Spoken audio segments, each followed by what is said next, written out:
Mabula Block 3 Mabula Complex. Oh my goodness, it really brings back memories.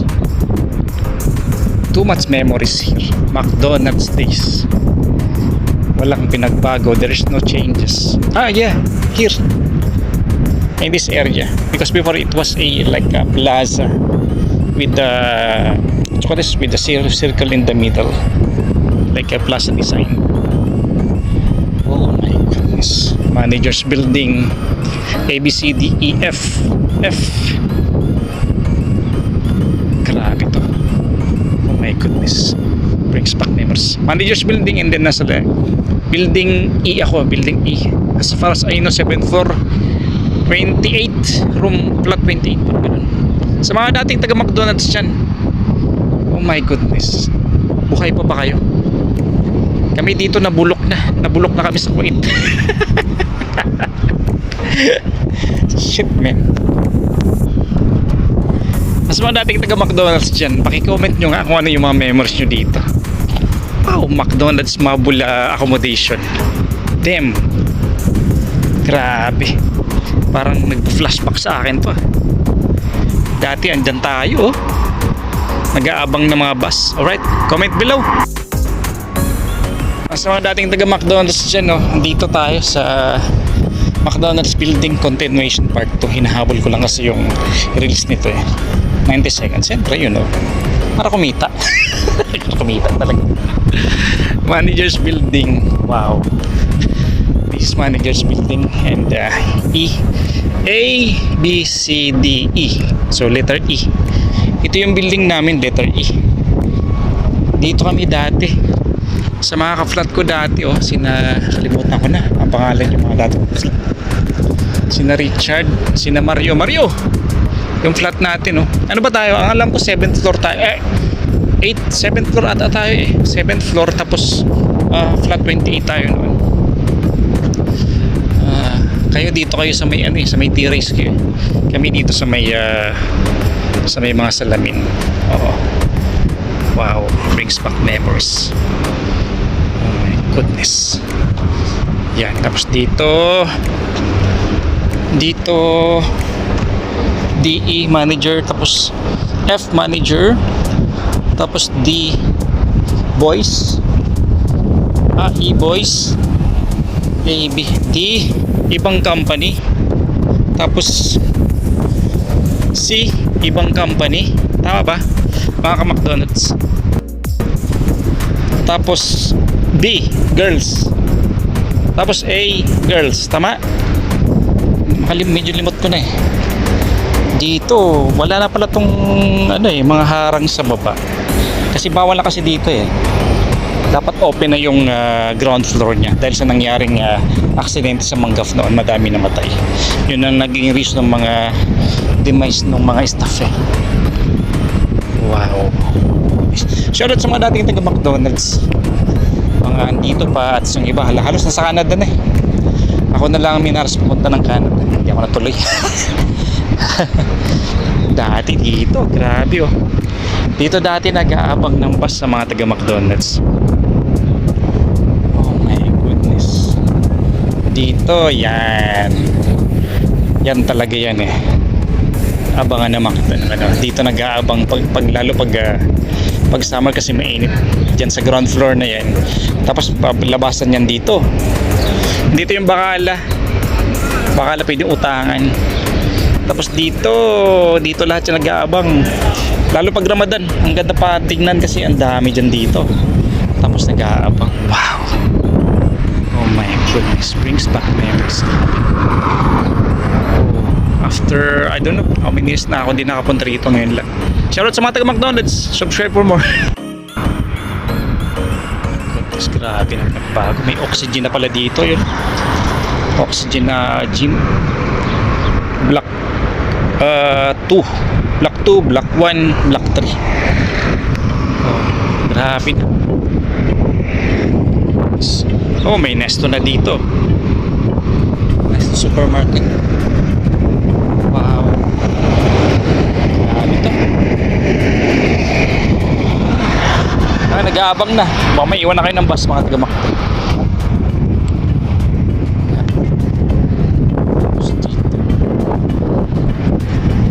Ikot na. Tapos syempre hindi makakalimutan mga Bola Complex. Wow. Oh my goodness, mga Bola Complex. Yan minsan nag-skate dyan sa baba. Ako nag-race skate din ako konti. Skate din. Ito dati wala pa to. Ngayon ito na. Linya-linya na siya. Dati wala pa tapos kinoconstruct. Ito pala nabuo na. Accommodation na rin siya. Wow, ito yung accommodation din ng mga nagli-live-in sa McDonald's natin. Jeez. McDonald's kraya. Of course, yung mga building namin yan. So yun ang McDonald's. Tapos diretso rito. Likod na to. Dito rin, marami din live-in dito na mga taga McDonald's. Binok yung ano. So may likod ng mamaya pupunta tayo dun sa Key Akbar sa anong building namin tawag dun? Sa UAE Exchange building. For the meantime, kain muna tayo. Dito may mga kakilala ako dati na nag-live-in sa building na to. Ay hindi pala to. Ayun. Yan. Accommodation na pala to. Dito dun sa kabila. Yan. Dun sa building na yan. Mga nakilala ako dyan na nag-live-in. Taga McDonald's din. Oh my goodness. Ito yung UAE Exchange building. UAE building yan. Dito sa left side pala. Mamaya, kakain muna ako kasi gutom na ako. Na-miss ko talaga yung beef fry dito sa Chennai restaurant. Isa sa pinaka-reason kung bakit pumunta ako rito, para makita ko yung McDonald's tapos yung Chennai restaurant. UA building, yan. UA building. Ano mamaya, dadaan tayo dyan. Yeah, pati sa likod niya, UA building. Alright. Yan o, Beck building. Tapos yung may for rent na yan. Tapos yung sa kabila pa, sa unahan, Gold 2000. Buhay pa ang Gold 2000, oh. Yan, sa building na yan, maraming live-in din dyan. Binuking ano. Ito ang nakakagulat to. Sa UA Exchange, hindi na pala siya UA Exchange. Travel and Tourism na pala siya. Yung dating UA Exchange, yung dating na hold up. Alam ko na hold up yan dati, yung UA Exchange na yan. Nakita yan eh, sa nag-viral yan. Oh my goodness. How are you, my friend? UA Exchange. So long time. Wala na rin pala yung sa baba. Kasi nga, binawal na dito sa Kuwait yung sa baba. Kiniklear up yung sa baba na yan, oh. Yan, yung sa baba. Akbar, yan nga pala si Akbar. How are you, Akbar? Na shoutout kay Akbar, na dating supplier ng Sadike. Oh my goodness. Wow. Tapos pagpapasok na dadaan dito. Oh my goodness, dadaanan tong mabula. Dito ka lang sa gilid lang kasi. Yun sa may parak. Kaya pag may dala ka sa dike, dyan sa likod ng mga kotse. Yan. O minsan dyan ka mag-cross sa may ano. Pasok ka dyan sa mabula pag may dala kang paraphernalia. Yan. Patagos dun sa may sa McDo. Oh my goodness. Wow. Kaya pagpapasok na papunta na McDonald's, mahirap dito dati pag summer, putik na yan. Talagang yan, oh, bilad ka, para kang palay na binilad dito sa gitna. Eh yung init pa naman dito sa Kuwait, hindi pang palay, pang tuyo. Wow, Mabula Complex. Yes. My goodness. Para kang binilad na tuyo, hindi palay. Kasi ito bago lang to. Dati kasi ito ano lang siya. Ito lang yan dati, oh, yung parang electrical house lang siya. Oh. Wala pa yan dati. Ngayon nabuo na siya, parang accommodation na ata yan. Dito, yan. Yung mga nag-i-skate yan, mga nag-music video, shoutout kina Junwar. Yan sa yung mga hip-hop ng McDonald's. Oh, yung mga rapper ng McDonald's, shoutout sa inyo. Ito na yung sinushootan nyo. Ay nako. Tapos dito, cross ka dito. Pagpasok mo S12 or alas 11 or alas 2 ng hapon, dito maglalakad ka papunta dun. My goodness. Yung kulang na lang maging bangkay ka eh. Pag dumadaan ka dito eh, sobrang init eh. Maging bangkay talaga. Alala ko dati, lagi may aso yan dito. Lagi ako may nakasilubong na aso. Yung iba mga obait, yung iba tatakbo talaga. Ayan, oh. Wow. Oh my goodness. Mabula Complex. Yan, tapos nandito naman dyan sa building na yan, sa MM Restaurant. Yan, dito tayo. Oh my goodness. Block A, yan. Block A. Block A, Block B, Block C, Block D, Block E, Block F. Block A, girls. Block B, ibang company. C, ibang company. D, A, B. A, girls. B, girls. C, D, ibang company. E, boys. F, managers building. Wow. Sama Philippine Store yun, oh. Sa mga ex-McDonald's nangungutang kasama Philippine Store. Oh, sinashoutout kayo ni Sama Philippine Store. Yung mga utang nyo daw hanggang ngayon di pa bayad. Saka itong building na to, yan. Dami din nagli-live-in dyan. Ito, dami din nagli-live-in dyan. Sa likod pa niyan, dami din nagli-live-in. Oh my goodness. Pasok tayo, ano. My goodness, maraming sa lahat ng mga taga-McDonald's, shoutout sa inyo. Magbe-bring back memory tayo. Yan, ito. Sa mga magkakabibi, sa mga magjowa-jowa, pag hinahatid ng lagpas ng alas 11 ba yun? Yung mga jowa nila, papunta dito magsa-sign in. Yan. Sa mga mahilig mag-day off sa labas, sa bahay, magbibisita. Oh shit, wow. Oh my goodness. Ayan, oh. Dublein natin. Pasok mo dito, yan. Pasok ka na sa manager's building. Ito pala, yan. wala nang cover dito.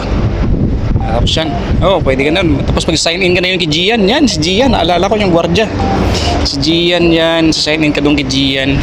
Tapos may bakala dyan. Tapos may swimming pool sa ilalim. May bakala dito sa loob. Baka matrespassing na tayo eh. Tapos may swimming pool dyan sa behind niyan. Tapos dito, dami mga nagtatambay na mga crew dito. Ang habol is Manchicks. Tapos dito girls din yan. Sa mga girls building B yan. Ito na yung building nyo ngayon, no? Tapos yung mga boys yan pag off. Usually mga off yan eh. Dito nakatambay yung mga boys. Nag-aabang ng mga bebot nila. Naghihintay ng mga masusungkit. Ito kasi itong scene na to, ibang company to eh. Sa pagkakaalam ko, ibang company. Si Sakadi. Hindi yan McDonald's. Pero kukunti lang ang staff dyan. Bihira din sila bumaba. Parang ano rin siya eh. Parang deserted accommodation siya. Kasi kukunti lang ang staff dito eh. Kasi bihira rin makikita. Ayan, dito. Oh my goodness, brings back memories yan. Yan, shoutout sa asawa ko nga pala yan. Nang hinahatid-hatid ko din dun sa manager's building. Yeah. Dito na tayo sa building ko. Wow, Block E. Dito na ako sa Block E, yung Lasanggero. Yan. Dito na ako. Sa pagkaalala ko is 7th floor kami. 7th floor, room flat 28, parang ganun.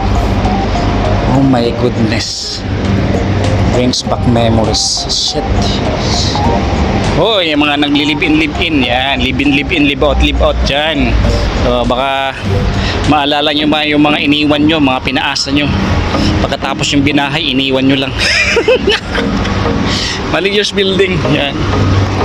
Oh my goodness, manager's building. Yan. Alala ko one time lasing na lasing ako, andito ako sa gilid. Naginuman kami noon mga brad yan. Shoutout sa mga brad ko pala sa Fintas Tresillion International State of Kuwait, Fintas chapter. One time dito ako, gabi na nun, mga around 1 o'clock or 2 o'clock in the morning siguro, or 12. Dito ako sa gilid, hindi ako makakanda ho ugaga eh. Hindi ako makatayo kasi grabe lasing na lasing ako nung panahon na yun. Hindi ko makakalimutan yan, dito ako. Mga panahon na nagiinom pa tayo sa Dicky Boys. Yan. Diyan lang ako nakaupo ko dyan. Hanggang dinaanan ako ng kaibigan ko, ng kumpare ko si Peter. Shoutout kay paring Kramragan. Siya Babies Kramragan. Salamat sa pag-assist ng panahon na yun, bro. Yan, naalala ko yun, bro. Wow, my goodness. Shit. Ngayon, pagpasok mo dito ngayon yung hangout restaurant andyan sa may tao sa may sa kabila. Hangout restaurant dyan. Oo. Wow, dito lagi yan. Mga tao gamit pijatid dyan lagi tumatambay papunta ron kasi yung mga tinatandaan yung mga bebot laging bebot eh. Tapos yung mga nagli-live-in, live-out dito sa manager's building, marami naka-live-in, live-out dyan eh. Kaya sa mga kung sino man yung mga naka-live-in, live-out nyo nung panahon, pakisabi nyo na lang na kamusta ka na. Pakikumusta nyo naman pagkatapos ng lahat-lahat. Oo. Yan, tapos dito may dito, fish market. Family mini supermarket, buhay pa. Tapos fish market. Tapos dito, ang dami din live-out dito. Tapos, naku, buhay pa yung beach store pala, oh. Wow, beach store buhay pa. Oh shit, ito. Wow. Dito, dami nag-live-in, live-out din dyan sa building na yan. Ito, Pizza Hut. Yan, Pizza Hut Company. Tapos dito, mayroon din dito. Mas mahal kasi itong flat na to eh. So, can't afford yung usually. Pag hindi ka manager, can't afford yan. Yung mga crew, andun lang. Dito lang yung mga crew yan. Dito, sa bahay na to. Mga crew doon. Tapos doon sa may UAE building. Wow. Subscribe naman sa mga dating ex-McDonald's dyan. Pinakita ko sa inyo yung McDonald's accommodation. Tapos pag wala ka na sa McDonald's, nakalis ka na sa McDonald's, papunta ka na ng ibang area, nasa nga sa ibang area, sa ibang lugar, sa Lamia, sa city. Papunta ka ngayon sa dito sa seaside. Yan, pag umaga, ang dami nagsisiside nung panahon na yan, mga taga-McDo. Mga nag-outing, syempre, parang banding, syempre, dito yan dadaan. Yan. Dito yan dadaan. Ito bago ng building ito, mga kamanayo. Yan, bago ng building yan. Wala pa to dati. Ito meron na talaga to. Ito na talaga yan. Bago na yan. Yung isang daanan nandun, pero wag na. Usually dito dumadaan yung mga taga McDonald's eh. Dito delikado tong area na to paggabi. Alala ko dati maraming issue dito sa lugar na to. Sa area na to, wag kang dadaan dito at around mga alanganing oras, mga 10-11. Kasi ang alam ko may na-hold up dito eh. May mga kaso ng pag-hold up dito nung panahon. Oo, kaya ito, tapos may cover yan sa parkingan. Ito, kasi madilim dito eh. Anong pag around gabi. Oo, tapos may mga nag-aabang dito. Ayan, yan dito sa area na to may mga naabangan dito ng panahon, mga shabab, mga ibang minsan mga Indiano na hold up, mga Indiano nang hold up din itong area na to. Ngayon si Sed na doon, mga nagsuswimming kada araw. Alright, subscribe for more. Wala na nga pala yung cover dito ng parking. Yan dito. Yan yung mga nang hold up paggabi. Dito dati may ano dito, Dunkin Donuts. Wala nang Dunkin Donuts dito, kapihan. Yan, iba na pala siya. Hindi siya Dunkin Donuts. Tapos pag mag-aabang ka dito sa kabila, hoy, McDonald's, ayan oh. McDonald's, ano nga McDonald's to? McDonald's Vintas, McDonald's Mabula. Tapos pag-cross ka dito, delikado rin ang pag-cross dito kasi mabibilis ang kotse. Marami actually may dalawang ex-McDonald's ang namatay na dito. Babae pa naman, dalawang babae. Kasi mabilis ang mga kotse, kailangan magtiyaga talaga sa pag-cross dito. Oo. Yung isa na sagasaan doon sa unahan, hindi na sila McDonald's yung panahon na yun. Doon, tapos dito rin ata yung isa. Nakilala ko rin yung familiar sa akin, mga mukha nila. Halos makakasimpat sa McDonald's. So, kaya pag nag-cross dito, ingat lang. Ingat lang kasi mabilis kotse rito. Dito sila. Yung mga taga-ibang company na mga ex-McDonald's dito nag-aabang yan. Dito yung bus stop po. Yan. Shoutout na lang sa lahat ng mga ex-McDonald's na miss yung lugar na to. Follow nyo naman ako. Alright.